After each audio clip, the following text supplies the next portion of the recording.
What's up, YouTube? Today's video, we're going to be talking about WLFI, also known as World Liberty Financial or commonly referred to as WLFI. And I wanted to make a video on this project because it is something that I invest in regularly. And so I wanted to share my thoughts on the project. And that's all this is. They are just my thoughts. None of this is financial advice. You should always do your own research. But I want to share a lot of the reasons why I'm super bullish on WLFI. And I do recognize that it is a very controversial project for some people. And the primary reason is that one of the people behind it is a very controversial person, that being Mr. President Donald Trump.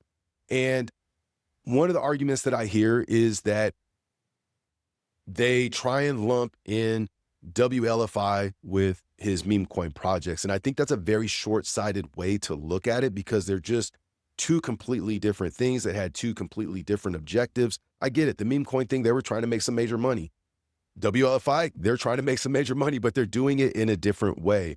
And I would even argue that because Donald Trump is one of the original founders of the company, it makes me even more bullish on the project because when I look at WLFI, I don't look at it as a normal crypto project that's trying to compete with other companies. It doesn't have a normal CEO that's trying to build this company up. This is a project that has major political and institutional power behind it. And you can't overlook that. And that's not something that shows up on the charts. And so when I'm taking a risk on a company, do I want to take a risk on a company where a CEO has to compete amongst all of these other companies, and there's a lot of them? Or do I want to take a risk on a project that has major political and institutional power behind it? That's all I'm saying. And so obviously we have a lot going on globally right now. We are in the middle of a huge financial restructuring, and everybody's trying to find their place and get their power. And when these meetings are taking place, these political meetings are taking place, whether it's in Ukraine, whether it's in Iran, whether it's the Venezuela situation, one of the people that's at every sit-down meeting is Steve Witkoff. The other is usually Jared Kushner, who's Donald Trump's son. Steve Witkoff, who's also one of the founders of WLFI, the original founders. And then I have to ask myself, when they're making these major deals on a global scale, are they going to make a deal that's going to benefit a company that belongs to them? Or are they going to make a deal that's going to benefit another company? I think it's pretty safe to assume they're making deals that are benefiting their companies. Why wouldn't they? I don't make the rules, but I see how they're played.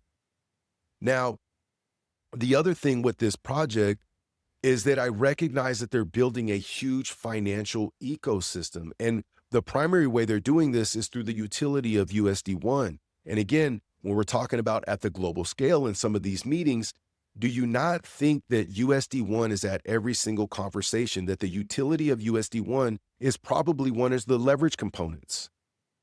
It's probably part of the deal. I know it's in Venezuela. It's probably happening right now in Iran. You know, it's happening in Ukraine. So USD1, the success of that is obviously going to lead to the success of the company. Now, the other thing that I look at is, and it's still early for it, but I love the fact that it's being created as a decentralized finance system. And again, when I talk about risk, I would say that WLFI there's a lot of speculation there right now. So there is some risk with that. However, when I lay out the other things that I just mentioned, the risk that I'm taking, the bet that I'm making is that WLFI is going to be part of the new infrastructure. And so it's something that's turning in from a token into actual real infrastructure. And again, that's the risk that I'm willing to take. And I recognize there's a risk there because the success of USD1 doesn't necessarily mean that the token's going to have success. I recognize that. There's the tokenomics, there's no way that it's being designed that, hey, because USD1 is being used, it's burning up the token. I see that. So there is some risk there. But again, what I'm betting on is that this token is transferring into some major infrastructure with the company, which ultimately will drive up the value of the token. Now, I'm not going to make a super long video on this project. I do want to touch on those couple of key points, but I also want to touch on the fact that we are in the middle of a huge financial restructuring. Do I believe that WLFI is immersing itself to be part of the new restructuring? And that answer for me is absolutely. And so that's why I'm investing in the project. And that's the risk that I'm taking. And I'm willing to take the risk at the prices that it's at.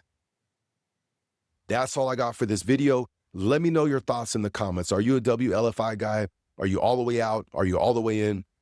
Hope you enjoyed the video. If you're new here, on this channel, we talk about crypto, investing, wealth building, mindset, macroeconomics, and a little bit of everything. So if any of that stuff remotely interests you, subscribe to the channel, engage with the content, and until next time, we'll talk soon.